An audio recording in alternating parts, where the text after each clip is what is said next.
Un instante más y comenzaremos. En unos instantes comenzamos. En unos instantes comenzaremos.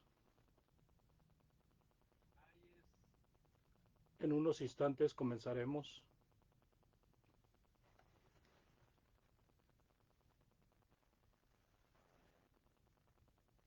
En unos instantes comenzaremos.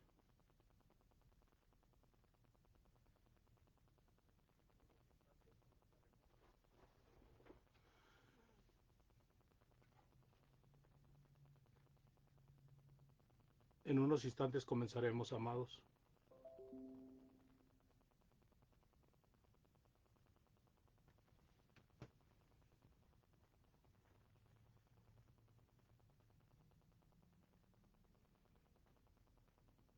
En unos instantes comenzaremos, amados. Muy bien, amados hermanos y amigos, muy buenas noches. Habiendo probado que se está escuchando y que se está viendo, pues es el momento de saludarles y darles gracias de que están aquí con nosotros. Gracias a aquellos que estarán viendo el en vivo y gracias a aquellos que lo verán posteriormente. Estamos en la lectura bíblica que tenemos casi cada jueves y hoy toca el capítulo 23 en los últimos versículos. Vamos a ver Jesús denuncia a escribas y fariseos, parte 4. Mateo 23, versículos del 34 al 39. Les pido disculpas por mi voz, ando con la garganta cerrada. Sin embargo, trataré de que se me escuche. Vamos a leer, por favor, Mateo 23, del 34 hasta el 39. Dice la palabra de Dios: Por tanto, he aquí yo os envío profetas y sabios y escribas, y de ellos a unos mataréis y crucificaréis, y a otros azotaréis en vuestras sinagogas, y perseguiréis de ciudad en ciudad, para que venga sobre vosotros toda la sangre justa que se ha derramado sobre la tierra, desde la sangre de Abel el justo hasta la sangre de Zacarías, hijo de Berequías, a quien matasteis entre el templo y el altar. De cierto os digo que todo esto vendrá sobre esta generación. Jerusalén, Jerusalén, que matas a los profetas y apedreas a los que te son enviados. ¿Cuántas veces quise juntar a tus hijos como la gallina junta sus polluelos debajo de las alas y no quisiste?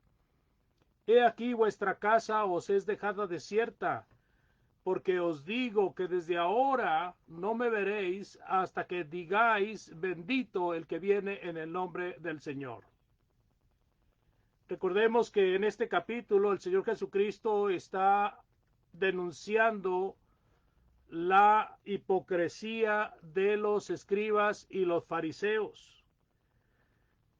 Y Él está hablándoles acerca de cómo han fallado en cuanto a obedecer a Dios. Y el versículo 34 dice: Por tanto, he aquí yo os envío profetas y sabios y escribas, y de ellos a unos mataréis y crucificaréis a otros, azotaréis en vuestras sinagogas y perseguiréis de ciudad en ciudad. Aquellos que habían dicho que si ellos hubieran vivido en tiempo de sus padres, ellos no hubieran hecho lo que sus padres hicieron: perseguir y matar a los hombres enviados por Dios. Jesucristo está profetizando que ellos van a hacer lo mismo, porque estaban haciéndolo con Jesucristo y lo habían hecho con Juan el Bautista. Ellos no querían a Juan el Bautista, ellos no querían a Jesucristo, estaban constantemente viendo cómo destruirlo.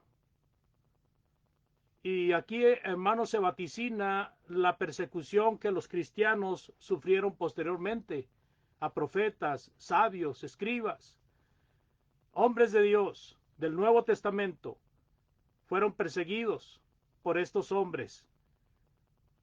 Dice la palabra de Dios, y no sé si usted recuerde la bienaventuranza número 8, que dice, bienaventurados sois cuando por mi causa os persigan y digan toda clase de mal contra vosotros mintiendo. Y ahí sigue hablando el Señor de que así persiguieron a los profetas que fueron antes y aún al Hijo de Dios. Pues esa persecución es la que ahora vamos a leer un poco de ella. En el libro de los Hechos encontramos cuando Pedro y Juan están predicando en el templo después de haber sanado a aquel cojo, a aquel paralítico. En Hechos 4 del 1 al 3 son llevados ante las autoridades y hablando ellos al pueblo vinieron sobre ellos los sacerdotes con el jefe de la guardia del templo y los saduceos, resentidos de que enseñasen al pueblo y anunciasen en Jesús la resurrección de entre los muertos. Y les echaron manos y los pusieron en la cárcel hasta el día siguiente porque era ya tarde. Después de estar con Gamaliel en otra ocasión, las autoridades también, estas autoridades querían quitar a Pedro y a Juan porque no les gustaba lo que estaban predicando y no les gustaba lo que estaban haciendo. En esta ocasión fueron advertidos por Gamaliel, un rabino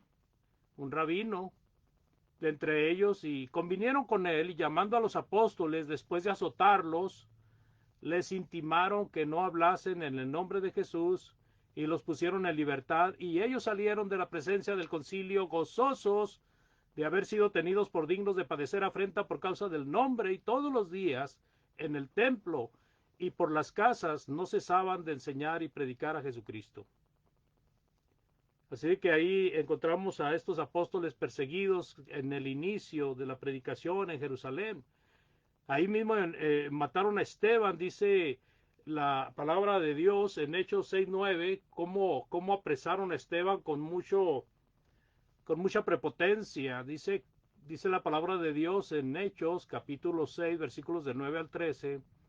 Entonces se levantaron unos de la sinagoga llamada de los libertos y de los de Cirene, de Alejandría, de Cilicia y de Asia, disputando con Esteban, pero no podían resistir a la sabiduría y al espíritu con que hablaba.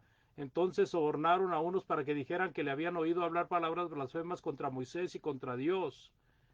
Y soliviantaron al pueblo, a los ancianos y a los escribas, y arremetiendo, le arrebataron y le trajeron al concilio y pusieron testigos falsos que decían: este hombre no cesa de hablar palabras blasfemas contra este lugar santo y contra la ley. Ahí se ve otra vez el cumplimiento de lo que Jesucristo había dicho, que él iba a mandar profetas, escribas, y a todos los iban a perseguir y los iban a matar. Dice también en Hechos 7, 57 al 60, entonces ellos, dando grandes voces, se taparon los oídos y arremetieron a una contra él, y echándole fuera de la ciudad le apedrearon, y los testigos pusieron sus ropas a los pies de un joven que se llamaba Saulo, y apedreaban a Esteban mientras él invocaba y decía: Señor Jesús, recibe mi espíritu. Y puesto de rodillas clamó a gran voz: Señor, no les tomes en cuenta este pecado. Y habiendo dicho esto, durmió. Esteban, amados, predicándoles a las autoridades religiosas, hablándoles de cómo Dios habló desde el principio a través de Moisés, a través de los profetas, y cómo fueron cumpliéndose las cosas que el Señor había predicho en la persona de Jesucristo. Ellos no soportaban esto, ellos se sentían acusados de haber matado a Jesucristo, y entonces se tapaban los oídos y se iban contra Esteban, lo matan a pedradas. Y Esteban, puesto de rodillas, clamó a gran voz: Señor, no les tomes en cuenta este pecado. Y habiendo dicho esto, durmió. Pero también podemos hablar, amados, en cuanto a lo que Cristo está diciéndole a estas autoridades religiosas. Podemos hablar de la persecución a la iglesia. En Hechos capítulo 8, versículo 1 dice: y Saulo consentía en su muerte, hablando de Esteban, Ahora está Lucas mencionando a un joven llamado Saulo, y él consentía en la muerte de Esteban, y en aquel día hubo una gran persecución contra la iglesia que estaba en Jerusalén, y todos fueron esparcidos por las tierras de Judea, de Samaria, salvo los apóstoles. Así de que ahí hay el cumplimiento de estas personas que son perseguidas por causa de predicar a Cristo, por causa de predicar el Evangelio. Ahora, también en Hechos tenemos registrada la persecución que sufre Pablo. Pablo, siendo Saulo de Tarso, iba a Damasco con el propósito de tomar más poder para echar mano de aquellos que se decían cristianos, aún de meterse adentro de las casas y sacarlos y llevarlos presos. En eso estaba Saulo cuando el Señor se le aparece camino a Damasco, y entonces Saulo de Tarso se arrepiente, ¿verdad? Escucha lo que Ananías le predica, y entonces Pablo es bautizado para perdón de sus pecados. Y ahora que es bautizado, ¿verdad? Después de un tiempo, él viene, aparece en Damasco predicando a Jesucristo. En Hechos 9, 23 al 25. Pasados muchos días, los judíos resolvieron en consejo matarle, pero sus acechanzas llegaron a conocimiento de Saulo, y ellos guardaban las puertas de día y de noche para matarle. Entonces los discípulos, tomándole de noche, le bajaron por el muro, descolgándole en una canasta. Sí, ellos al oír que Saulo estaba predicando a Cristo, pues lo consideraron un traidor, y hacen un acuerdo para tenderle una emboscada y matarlo. Pero los discípulos, identificándose con Saulo, ahora convertido a Cristo, pues le ayudan para que pueda escapar. Y también ahí en Jerusalén, más adelante, es atacado, perseguido, golpeado, encarcelado, dice en Hechos 21, 30 y 31.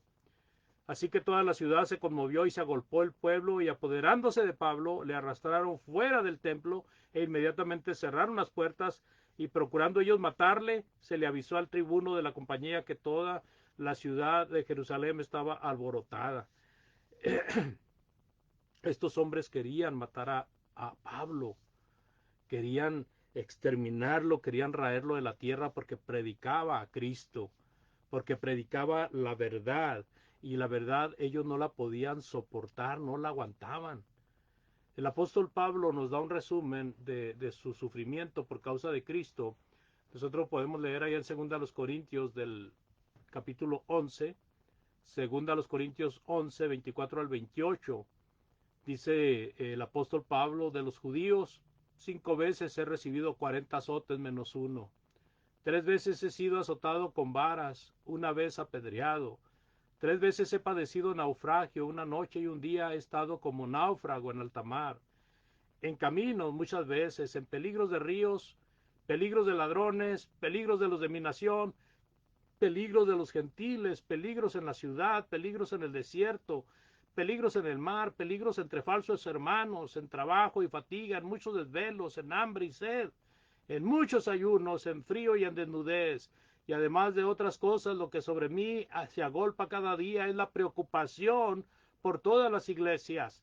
El apóstol había sido grandemente perseguido por causa de predicar a Cristo, y también era un hombre sumamente entregado a las cosas de Dios, de tal manera que pues entre más trabajaba, más había motivo para perseguirlo, y había sufrido azotes por parte de los judíos, había sufrido golpes con varas, una golpiza muy fuerte, apedreado, una vez lo apedrearon y lo dejaron por muerto, y cuando naufragó por causa de la predicación del Evangelio y muchas cosas, asaltantes, animales, fieras, y sobre todo, amados, la preocupación de las iglesias que él había establecido. Cada día se preocupaba por las iglesias, y también por la obra de Dios, y también por los hermanos que andaban predicando el Evangelio, y también por los enfermos, por los necesitados. Siempre tuvo este matiz su vida. Un hombre que después de ser un perseguidor de la iglesia fue un hombre que se entregó completamente a Cristo.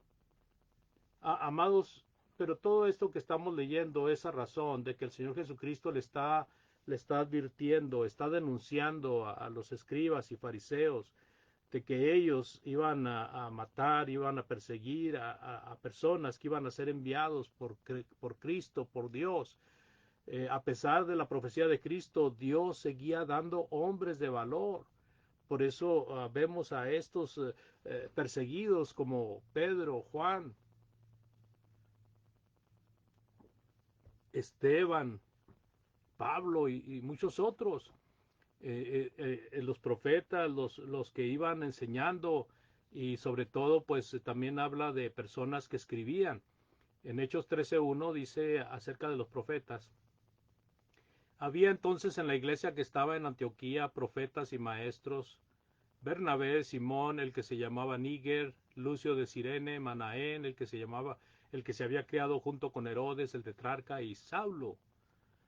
Y también cuando vemos a la escritura en los 4 evangelios, Mateo, Marcos, Lucas y Juan, pues son evangelistas que escribieron, por lo tanto ellos tuvieron el oficio de escribas, usaron el oficio de escribas.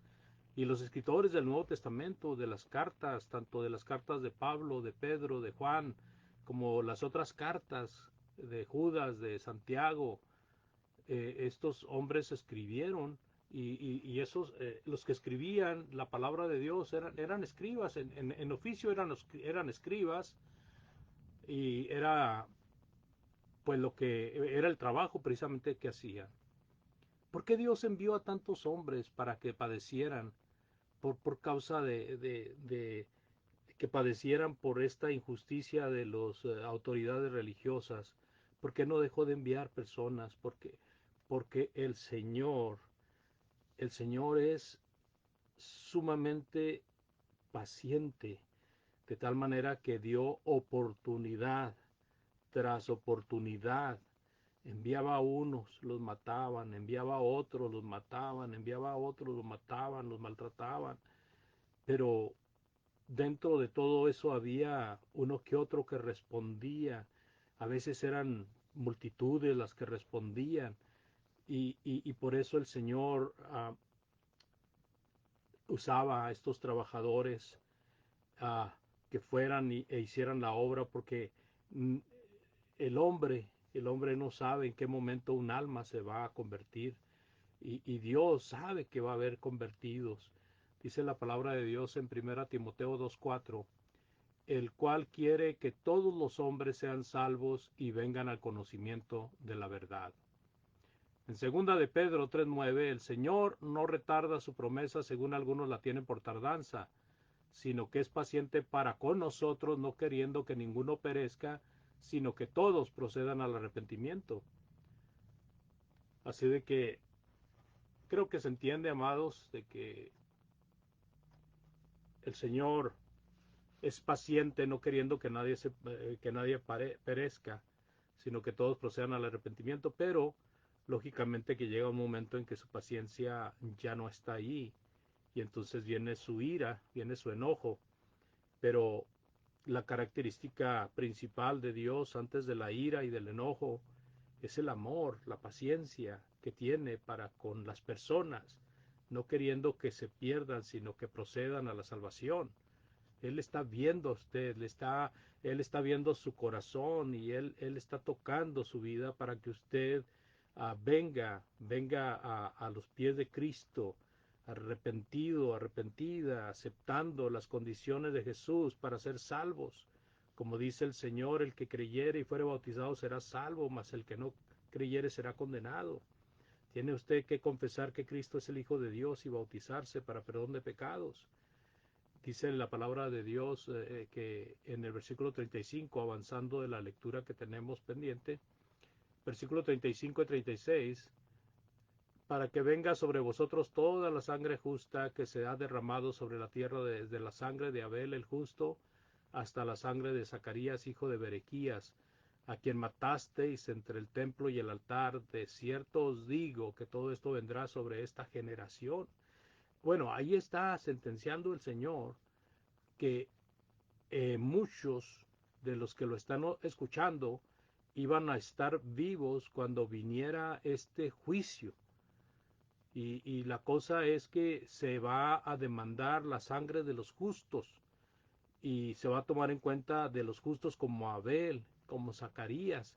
En Génesis 4, 9 y 10 tenemos el asesinato de Abel y cómo Caín quiso zafarse de ello. Y Jehová dijo a Caín, ¿dónde está Abel tu hermano? Y él respondió, no sé, ¿soy yo acaso guarda de mi hermano? Y él le dijo, ¿qué has hecho? La voz de la sangre de tu hermano clama a mí desde la tierra. O sea, la sangre de los inocentes clama a Dios. Y por esa razón él llega el momento en que hace juicio para vengar a aquellos que fueron siervos y que sufrieron por causa de ser siervos de Dios. Cuando habla de Zacarías en esos versículos de arriba, versículos 37, 35 y 36, bueno, encontramos a un Zacarías registrado en Segunda de Crónicas 24, versículos 20 al 22. Dice, entonces el Espíritu de Dios vino sobre Zacarías, hijo del sacerdote Joiada. Note ahí el nombre del sacerdote Joiada. Y puesto en pie donde estaba más alto que el pueblo, les dijo, así ha dicho Dios. ¿Por qué quebrantáis los mandamientos de Jehová? No os vendrá bien por ello, porque por haber dejado a Jehová, él también os abandonará. Pero ellos hicieron conspiración contra él y por mandato del rey lo apedrearon. Por mandato del rey lo apedrearon hasta matarlo en el patio de la casa de Jehová. Así el rey Joás no se acordó de la misericordia que Joiada, el padre de Zacarías, había hecho con él. Antes mató a su hijo, quien dijo al morir, Jehová lo vea y lo demande. Bueno, y posteriormente vemos que Dios hace juicio a este rey. Este Zacarías puede ser el que tiene en mente Jesús cuando habla acerca de estos justos que fueron muertos y de los cuales se va a demandar su sangre por, por la maldad de estos escribas, fariseos, saduceos, que en tiempo de Jesucristo estaban persiguiéndole y aún iban a perseguir a los que venían posteriormente. Pero hay otro Zacarías, la Biblia no aclara, déjeme decirle esto por eso estamos hablando de este Zacarías de Segunda de Crónicas, pero hay otro Zacarías, el profeta menor, en Zacarías 1:1, dice, en el octavo mes del año segundo de Darío vino palabra de Jehová al profeta Zacarías, hijo de Berequías, hijo de Ido, diciendo, bueno, aquí este Zacarías coincide con lo que el Señor está diciendo, porque es Zacarías, hijo de Berequías. Pero de este Zacarías no se sabe cómo falleció, no se sabe cómo murió. Ahora nuestro Señor Jesucristo, sabiendo todas las cosas, él pudo ver de qué forma falleció Zacarías de este profeta menor del capítulo 1, versículo 1 de Zacarías. Pero no tenemos detalles si es este o es el Zacarías que está en Segunda de Crónicas, porque también hay comentarios que dicen que el nombre de Joiada, porque dice Zacarías hijo del sacerdote Joiada, el nombre Joiada podría también ser interpretado como Berequías. Entonces hay esa situación, pero bueno, nomás quise presentarles a ustedes que no hay detalles en cuanto a qué Zacarías se refiere el Señor, pero estos dos Zacarías son mencionados en las Sagradas Escrituras. Versículo 37. Jerusalén, Jerusalén, que matas a los profetas y apedreas a los que te son enviados. ¿Cuántas veces quise juntar a tus hijos como las gallinas junta sus polluelos debajo de las alas y no quisiste? He aquí, vuestra casa os he dejada desierta, porque os digo que desde ahora no me veréis, hasta que digáis, bendito el que viene en el nombre del Señor. Recordemos el versículo 34. Por tanto, aquí yo envío profetas y sabios, escribas, de ellos a unos mataréis, a otros crucificaréis, a otros azotaréis en vuestras sinagogas y perseguiréis de ciudad en ciudad. Aquí está haciendo referencia de ellos, Jerusalén, Jerusalén, que matas a los profetas, a los que te son enviados. Y el Señor habla de cuántas veces Él quiso juntarlos, ¿verdad? Y abrazarlos, protegerlos, Ese era el ministerio de Jesucristo, ese era el propósito de Jesucristo, proteger a su pueblo, que su pueblo se salvara. Cada vez que Jesús habló el mensaje de Dios, cada vez que hizo algo, cada vez que la gente manifestaba su asombro, su reconocimiento, y aún ahí mismo donde está hablando ahora con estos escribas y fariseos hipócritas, con lo que está diciendo a ellos, es una oportunidad para que ellos se junten con él y le reconozcan arrepentidos, pero no lo hicieron. ¿Cuántas veces quise juntar a tus hijos como la gallina junta sus polluelos debajo de las alas y no quisiste, dice el Señor? Pero el versículo 38, hermanos, es el versículo más triste para los judíos rebeldes. El versículo más triste para los judíos rebeldes. Dice el versículo 38, he aquí vuestra casa os he dejada desierta. He aquí vuestra casa os es dejada desierta. Jesucristo, amados, está hablando de la destrucción de Jerusalén. Jerusalén fue destruida en el año 70 después de Cristo. Se terminó la ciudad santa, se terminó el templo de Dios. Flavio Josefo, historiador del primer siglo, en su obra más antigua, La Guerra de los Judíos, dice: tan solo 33 años después de que Jesús la pronunció, comenzó a cumplirse la profecía acerca de Jerusalén y su templo. Las facciones radicales judías de Jerusalén estaban totalmente decididas a sacudirse el yugo romano. En el año 66 después de Cristo, los informes a este respecto llevaron a la movilización y envío de legiones romanas acaudilladas por Cestio Galo, gobernador de Siria. Tenían la misión de sofocar la rebelión y castigar a los culpables. Tras hacer estragos en los arrabales de Jerusalén, los soldados de Cestio acamparon en torno a la ciudad amurallada para protegerse del enemigo. Emplearon el método más testudo o el método de tortuga. Unieron los escudos formando algo parecido al caparazón de una tortuga. Josefo atestigua su eficacia. Se deslizaban las flechas sin dañar a ellos. Los soldados pudieron sin riesgo minar la muralla de Jerusalén y prepararse para pegar fuego a la puerta del templo. Cestio, prosigue Josefo, retiró repentinamente sus tropas. Sin razones valederas abandonó la ciudad, aunque seguramente Josefo no pretendía glorificar al Hijo de Dios, hizo relación del mismo suceso que los cristianos de Jerusalén habían estado esperando, el cumplimiento de la profecía de Jesucristo años antes que el Hijo de Dios había dado a sus seguidores. Fíjese las palabras de Jesucristo, Lucas 21, 20 al 22. Lucas 21, 20 al 22 dice: cuando vean a Jerusalén cercada de ejércitos acampados, entonces sepan que la desolación de ella se ha acercado. Entonces los que estén en Judea echen a huir o a las montañas, y los que estén en medio de Jerusalén retírense, y los que estén en los lugares rurales no entren en ella, porque estos son días para hacer justicia, para que se cumplan todas las cosas que están escritas. Amados, es interesante los datos que nos da Flavio Josefo, porque este hombre, Cestio, se retiró repentinamente. Josefo, sin ser un seguidor de Cristo, registra esto, pero coincide con el hecho de que Jesucristo le dijo a sus seguidores que cuando vieran a Jerusalén rodeada de los ejércitos, era el momento de huir. O sea, esa era la señal para huir.